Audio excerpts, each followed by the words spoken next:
الحمد لله رب العالمين والصلاة والسلام على أشرف المرسلين سيدنا محمد وعلى آله وصحبه وسلم. Ассаляму алейкум ва рахматуллахи ва баракатуху, мухтарам джамаат. Мы с вами продолжаем изучение акиды тахавия, толкования имама Аль-Бабирти. На прошлом занятии мы с вами говорили о том, что только Аллах Та'аля наставляет на прямой путь, и только Аллах Та'аля может ввести человека в заблуждение. Продолжая, имам Тахави говорит: «Валя радда ли кадаихи, валя муаккаба ли хукмихи». И нет ничего, что способно отвратить божественное предопределение, валя муаккаба ли хукмихи, и нет никого, кто выносил бы решение после решения Аллаха Та'аля. То есть мы с вами говорили, что предопределение, или в основе предопределения лежат два основных божественных атрибута – знание и могущество. Но еще можем добавить волю.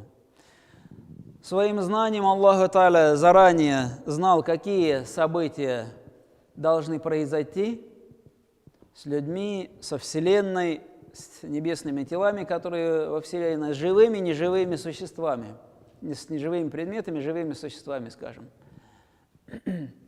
Своим могуществом Аллах Та'аля это предопределение осуществляет. И нет никого, кто способен противостоять или идти против предопределения Аллаха Та'аля. И один раз мы с вами уже приводили пример божественного могущества и как божественное предопределение исполнилось. Этим примером является фараон и Муса, алейхиссалям. Мы с вами сказали, что фараону колдуны предсказали: тебя погубит еврейский мальчик. И фараон предпринял все, что от него зависело. То есть почти весь государственный аппарат, армия работали на то, чтобы всех еврейских мальчиков убивать. Но по воле Аллаха Та'аля один мальчик должен был остаться живым, и не просто живым. Фараон должен был воспитать его своими собственными руками. И это так произошло. И вот эта история, она явно показывает, что никто и ничто не способно идти против божественного предопределения.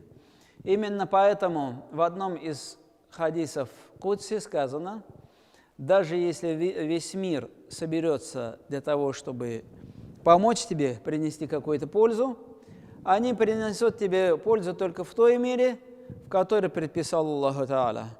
И даже если весь мир соберется для того, чтобы причинить тебе вред, они причинят этот вред только в той мере, в которой предписал Аллах Та'аля. «Валя муаккиба ли хукмихи», и нет никого, кто выносит решение после решения Аллаха Та'аля. То есть решение Аллаха Та'аля последнее. И как Аллах Та'аля решил, как Он постановил, так и будет, никаких изменений быть не может.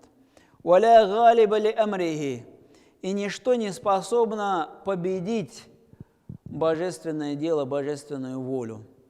То есть мы уже сказали, что ничто не способно идти против божественного предопределения, против его воли.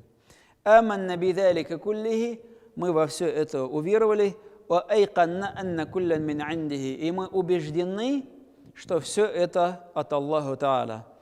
То есть верующий, по идее, должен достичь вот этого состояния якин.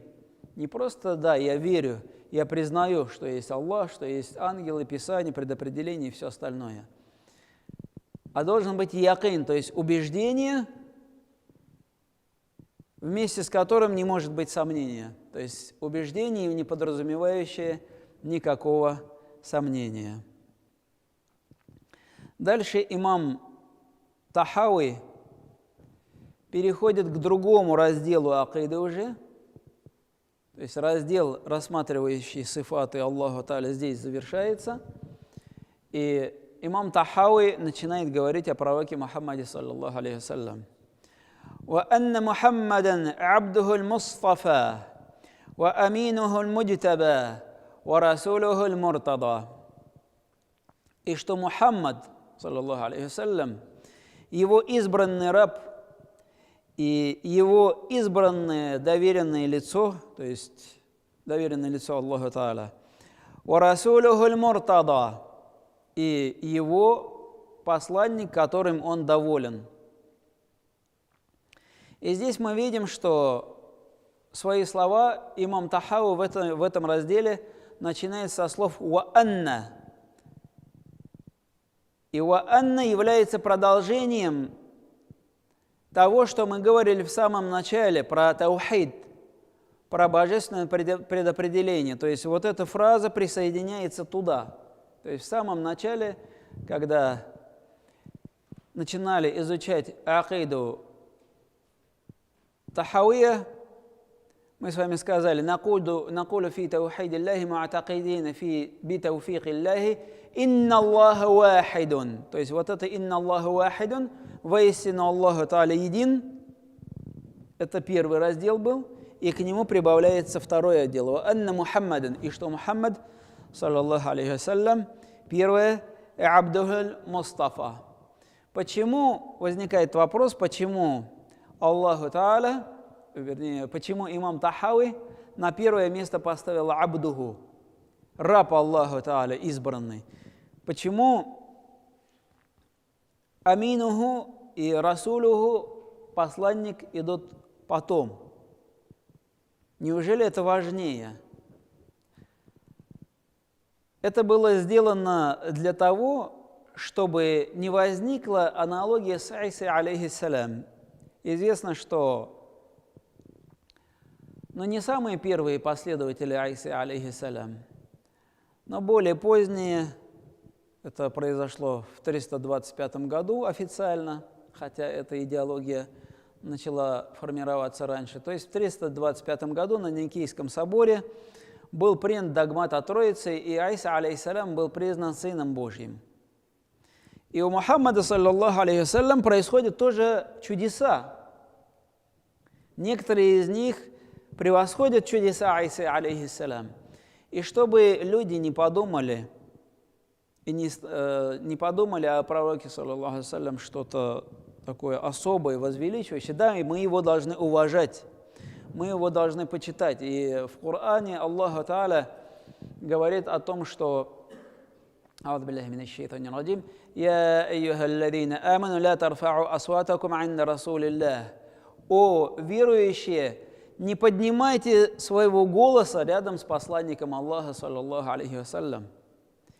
И сподвижники придерживались этого адаба. Рядом с пророком, саллаллаху алейхи вассалям, они старались говорить тише его. И имам Малик, рахимахуллах, продолжая эту традицию, рассказывая хадисы пророка, саллаллаху алейхи вассалям, рассказывал их низким голосом, тихим голосом. И объяснял своим ученикам, что они не должны говорить громче, чем он, поскольку звучат слова пророка, саллаллаху алейхи вассалям.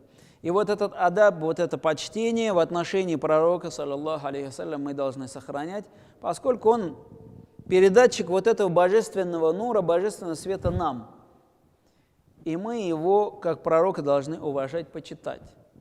Но мы не имеем права его обожествлять, как это произошло с Исой алейхиссалям. Несмотря на все те чудеса, которые он совершил, он остается человеком, он остается рабом Аллаху Та'аля. Но избранный. В одном из своих хадисов пророк, саллаллаху алейхи вассалям, о себе говорит: Аллаху Та'аля избрал меня из лучшего народа, из лучшего племени, из лучшего рода, из лучшей семьи.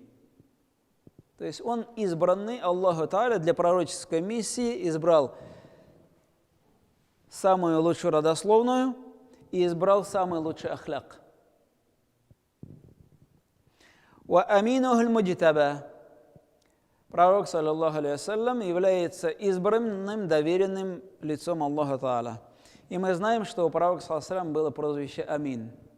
Почему? Потому что он никогда не обманывал, все аманаты человеческие сохранял, и тем более он был готов сохранить божественный аманат, то есть божественные слова в неизменном виде, Коран и Сунну передать человечеству. «Ва расулухуль муртада» и посланник, которым он доволен. Здесь мы с вами должны обратить внимание на термин «посланник». Кто такой посланник и чем он отличается от пророка? Ученые этим двум терминам дают следующее определение.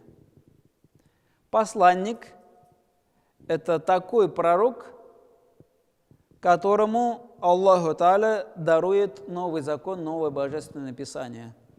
А пророк – это тот человек, который получает от Аллаха Тааля откровение и должен довести его до людей.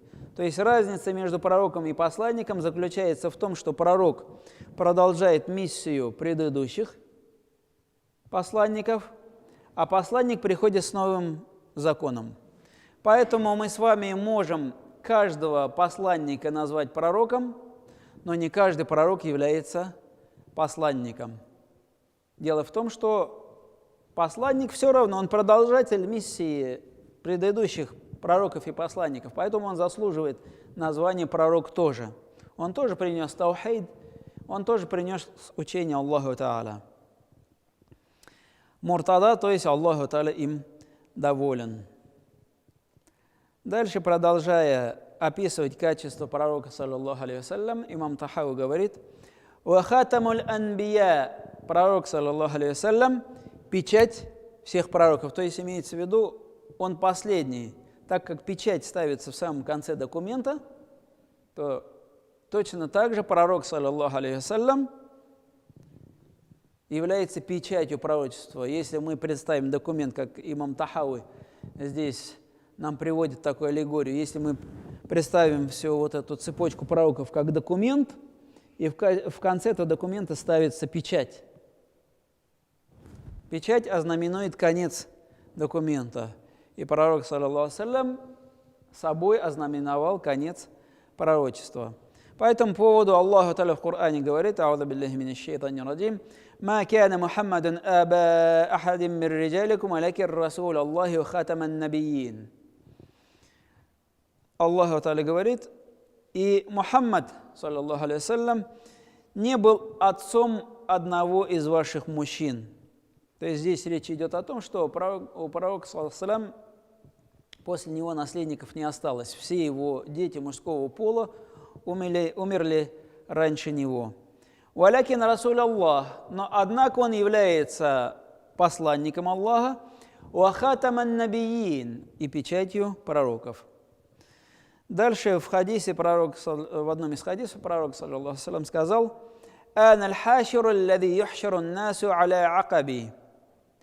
Пророк саллаллаху алейхи вассалям сказал: «Я собирающий, после меня люди будут собраны», имеется в виду в судный день. «Ва имаму аль-аткия», пророк, саллаллаху алейхи вассалям, имам богобоязненных. Соответственно, здесь речь идет о том, что умма, которая следует за пророком, саллаллаху алейхи вассалям, она считается богобоязненной. Да, среди нас есть разные, но в целом мы верим в Аллаха Тааля, мы его любим, мы его боимся, поэтому богобоязненная умма. Кроме этого, имам аль-Аткия указывает на то, что пророк, саллаллаху алейхи вассалям, совершил молитву, совершил намаз в качестве имама во время Исра. Во время ночного, мы все знаем про чудо Исра валь-Ми'радж, чудо ночного перенесения и вознесения, когда пророк, саллаллаху алейхи вассалям, за очень короткий промежуток времени из Мекки был перенесен в Аль-Кудс, современное название Иерусалим, и затем вознесен в небеса. Так вот, когда пророк, саллаллаху алейхи вассалям, был перенесен в Кудс, он в мечети Аль-Акса совершил намаз в качестве имама, и позади него стояли все остальные пророки. А как известно, пророки самые богобоязненные люди на земле, поэтому пророк, саллаллаху алейхи вассалям, он вполне законно называется имам аль-Аткия, имам богобоязненных. «Ва сайидуль мурсалин», господин посланников.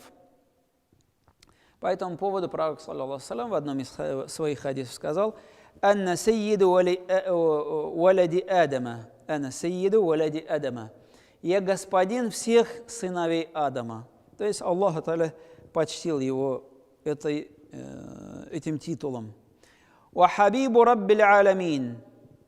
И любимец Господа миров. То есть речь идет о том, что Аллах Та'аля любил его. И здесь нет ничего особенного. Почему? Потому что нет ничего, вернее, удивительного. Почему? Потому что у всех пророков или у каждого пророка была та или иная особенность. В довольно длинном хадисе от Ибн Аббаса рассказывается о том, что сахабы пророка саллаллаху алейхи ва саллям сидели и обсуждали все, что им было известно о пророках. И удивляясь, они говорили: «Аджабан инна Аллаха иттахада Ибрахима халиля». Удивительно, ведь Аллаху Та'аля избрал Ибрахима, алейхиссалям, в качестве своего друга. «Вакаль аль-ахар», и другой сподвижник сказал: «Мада би'аджабикум мин калями Муса калламаху таклиман». Другой сподвижник сказал: есть еще более удивительное. Ведь Аллах Та'аля с Мусой, алейхиссалям, общался посредством речи. «Вакаль аль-ахар фа'иса калимату Аллахи ва рухуху». И третий сподвижник сказал: а Иса, алейхиссалям, это речь Аллаха и его дух. «Вакаль аль-ахар Адаму стафаху Аллах». А Адам его избрал Аллаху Та'аля. «Фахараджа наби, алейхиссалям, факаля». И в этот момент к сподвижникам подошел пророк саллаллаху и сказал: «Сами'ту калямакум ва худжатакум». Я слышал ваш разговор и слышал вашу аргументацию, вот те доказательства, которые вы приводите друг к другу. «Инна Ибрахима халиль Аллах». Воистину, Ибрахим – друг Аллаха. «Ва ху кадалик», и это так. «Ва Муса надиюллах». «Ва ху кадалик», и Муса, алейхиссалям, спасен был Аллахом, и это так. «Ва Иса рухуху ва калиматуху, ва ху кадалик». И Иса, алейхиссалям, рух, дух Аллаха и его речь. «Ва Адам истафаху Аллаху ва хуа кадалик». И Адам, алейхиссалям, Аллах Та'аля его избрал, и это действительно так. «Аля ва ана хабибуллах ва ла фахр». А я являюсь любимцем Аллаха, но в этом нет никакой гордости.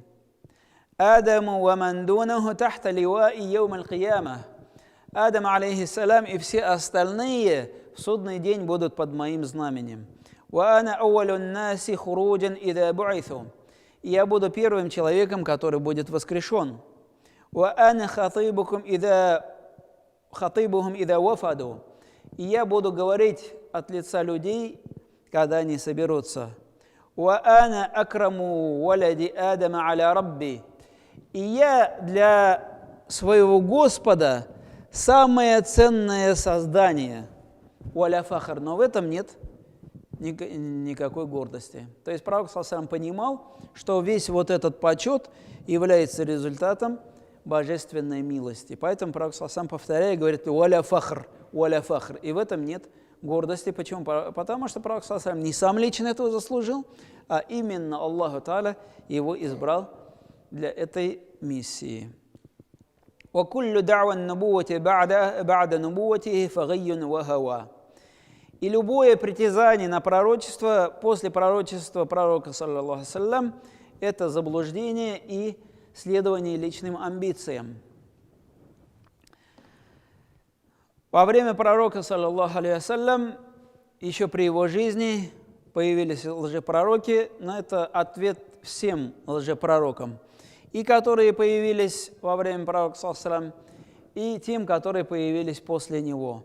Любое притязание на пророчество, то есть, если человек говорит: вот ко мне Джибриль, алейхиссалям, приходил, вот я пророк, мне ниспослано то-то, то-то, то-то.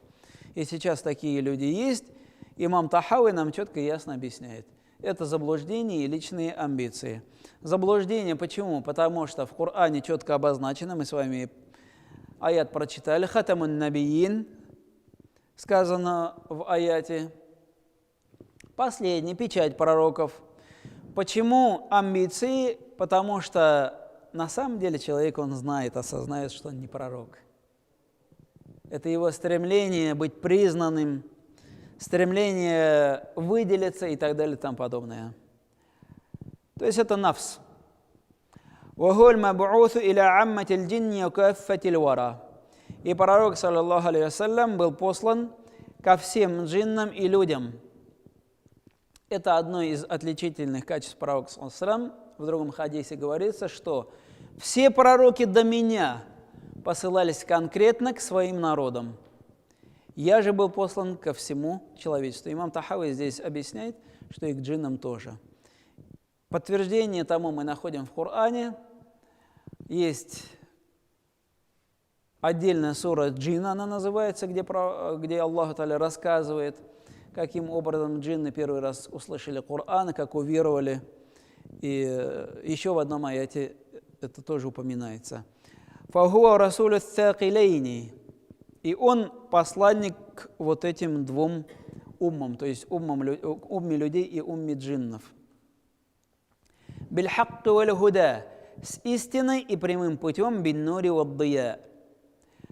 Аллаху Та'аля послал пророка, саллаллаху алейхи вассалям, с истиной и прямым путем. Речь идет про Коран, про сунну, ван-нури вад-дия, и Коран, сунной, учение пророка, саллаллаху алейхи вассалям, которое он получил от Аллаха Та'аля, оно является светом, освещающим путь. Почему? Потому что заблудший человек, погрязший в грехах, он подобен тому, кто сбился с прямого пути, он блуждает, он страдает. Скажем, если употребляет алкоголь, он страдает.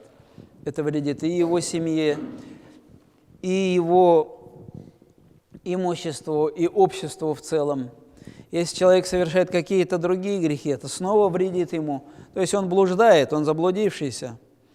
И истину мы можем познать только благодаря свету. То есть, если, скажем, в комнате совсем темно, нам сложно, ну, скажем, вот даже мечеть возьмем, если весь свет мы сразу сейчас выключили, нам будет сложно искать выход. Но если у нас будет фонарик, тогда мы с легкостью найдем, как отсюда выйти.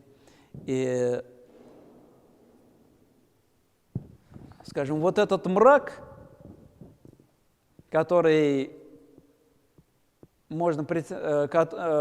проявлением которого является стремление к мирскому, стремление к богатству, стремление к утолению своих страстей, стремление к удовлетворению своих амбиций и так далее и тому подобное. Это все мрак. Почему? Потому что это все искусственно культивируется обществом.